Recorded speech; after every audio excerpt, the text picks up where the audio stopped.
Well, several years ago, a business owner and entrepreneur by the name of Sarah Hamilton Parker called the Portsmouth, New Hampshire Police Department to report a crime in progress. Now, what was the crime? Well, Hamilton Parker said there was someone outside her shop loitering and disturbing the peace. And who was the assailant? Well, she said it was a middle-aged man wearing a Santa suit and a red apron. And what was his weapon of choice? Well, the man had a large brass bell that he would ring day and night and day, again and again and again. The man was out there asking for money. "I just can't take it anymore," Hamilton Parker said to the police. "That man is outside my shop every day, making all kinds of racket. My blood pressure is through the roof. My nerves are on edge. I need him to stop. I need him gone." Yes, you heard that correctly.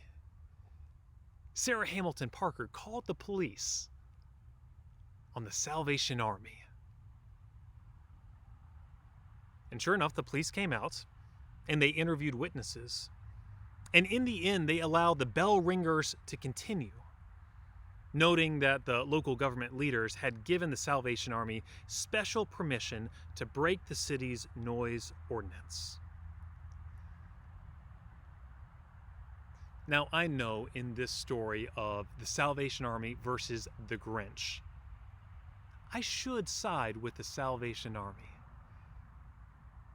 But part of me just can't help but identify with Sarah Hamilton Parker. After all, there's only so much noise any of us can take before we slowly start to go crazy. In the holidays are typically the noisiest part of the year. Which is to say, the closer we get to Christmas, the louder our culture becomes. The commercials are loud, the music is loud, the colors are loud, and you can't escape the noise. Christmas is the time of year when stores are overflowing and bells are ringing and people are singing. At least, well, that's how it is in a typical year. But of course, 2020 is not your typical year. And maybe it's just me, but this December it feels a little bit quieter. After all, there's no Christmas tree lighting that we all attended. There's no parades marching through Southern Pines or Pinehurst. There's no company Christmas party with hundreds of people packed into the same place. Extended families aren't gathered around your table. No one is caroling in the streets. Instead, we're all wearing masks, mumbling to ourselves. The chaotic cacophony of noise that accompanies this time of year just isn't there. If anything, there's an absence of sound this holiday season. And in a strange way, I think that makes this Christmas season much more similar to that very first scripture we read about. The story of Jesus' birth found in the Gospel of Luke. Because you see, the Gospel of Luke, it tells us that the very first Christmas, it didn't begin with shouting, it began with stillness. The very first Christmas, it didn't begin in chaos, it began in quiet. As that old priest Zechariah went to the temple to pray. Now notice, Zechariah, he was not surrounded by friends and family. There were no commercials or bell ringers that day in the temple. Instead, there was just one man by himself in the sanctuary of the Lord doing his job when suddenly an angel of the Lord appeared. And the angel said, "Do not be afraid, Zechariah, for your prayer has been heard, and your wife Elizabeth will bear you a son, and you will name him John, and you will have joy and gladness." Yes, the very first Christmas, it began with a quiet story of an old man receiving a promise of a miracle that was about to take place. Well, here's the thing. Luke tells us Zechariah, he did not believe the angel. Instead, he said to the angel Gabriel this, "How can this be? For my wife is getting on in years." Now, I know compared to some of you, I haven't been married that long, but I've been married long enough to know it is never a good idea to comment negatively about your wife's age. There are always consequences for that. The consequences for Zechariah were severe. The angel Gabriel said to him this, "Because you did not believe my words, you will become mute, unable to speak until these things occur." Now, what a strange punishment for God to give to Zechariah, to take away his voice like that. You would think if God really wanted to punish Zechariah, he wouldn't take away his voice. You would think if he really wanted to punish him, well, he would make him carry the baby for 9 months. So why did God make Zechariah mute? After all, isn't he going to need his voice to support Elizabeth in this pregnancy? Isn't he going to need to talk to her over the next 9 months? Isn't that what a good husband does when their wife is expecting? You tell them things, you tell them they're beautiful, you ask them questions, you ask them how you can help. So why? Why did God make Zechariah wait in quiet? I'm reminded of a story that the great Catholic priest and theologian Henry Nouwen tells of a student who stopped by his office one day to talk. Henry Nouwen said the student began the conversation by saying to him, "Just so you know, Professor Nouwen, I don't have any problems I need you to solve. I don't have any questions I need you to answer. I don't have any troubles I need advice about. I was just hoping we could spend a little bit of time together." So the two of them sat down and talked about family and friends. They talked about faith. But after just a few minutes, the conversation dried up and they sat there in silence. Only Nouwen said this. He said it wasn't an uncomfortable or awkward silence. Instead, he said it was the type of silence that brought two people closer together than they had ever been before. Henry Nouwen said, "For what felt like an eternity, the two of us sat and we didn't say a word, and we could feel the presence of God fill the room." Henry Nouwen said it was one of the most holy experiences of his life. I guess it just goes to show, sometimes God speaks most clearly when we're quiet. And sometimes God can transform lives in silence.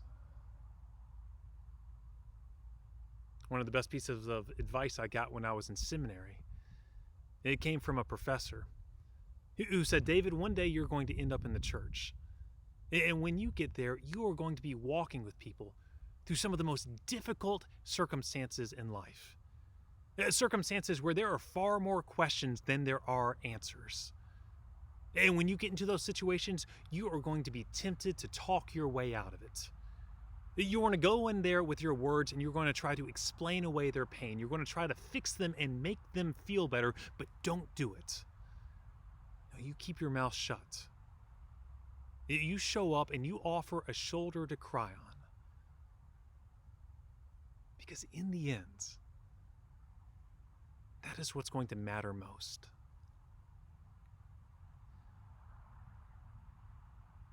You know, maybe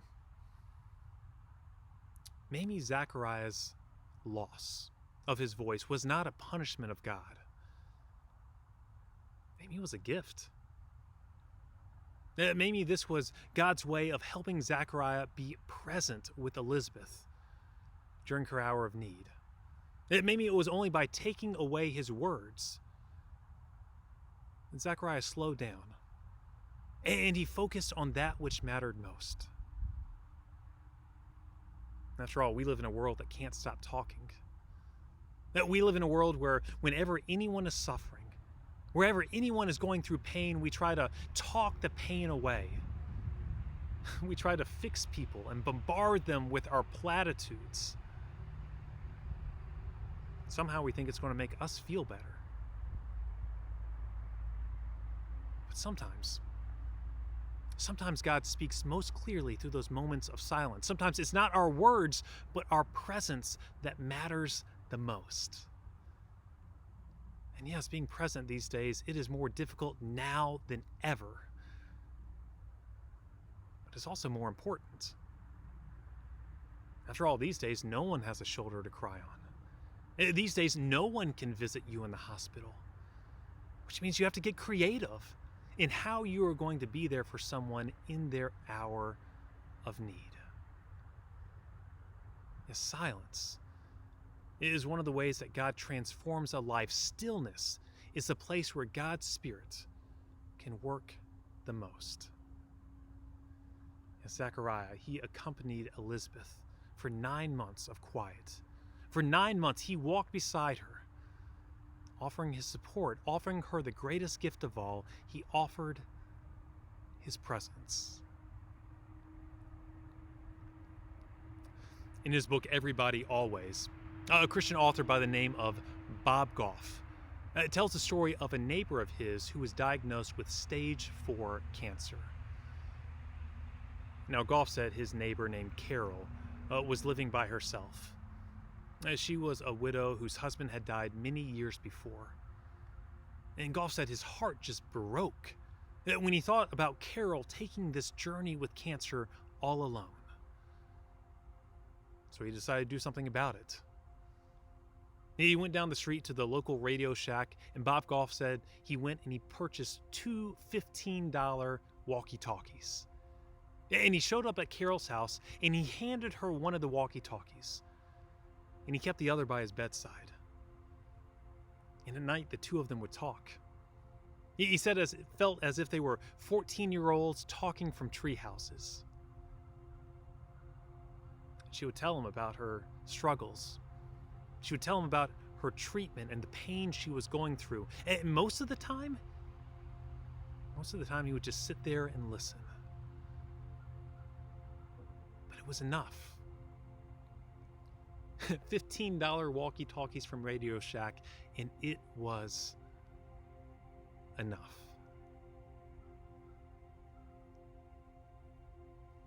Yes, there's someone out there that needs you this holiday season. There is someone out there waiting for you to show up. But what they need from you is not you going in there trying to fix them. They don't need your good advice. They don't need your words. Instead, they just need you. Offering your presence. Because in the end, that is enough. Zechariah, he was there for Elizabeth for 9 months, walking beside her. Never forget that sometimes God speaks most clearly in those moments of silence.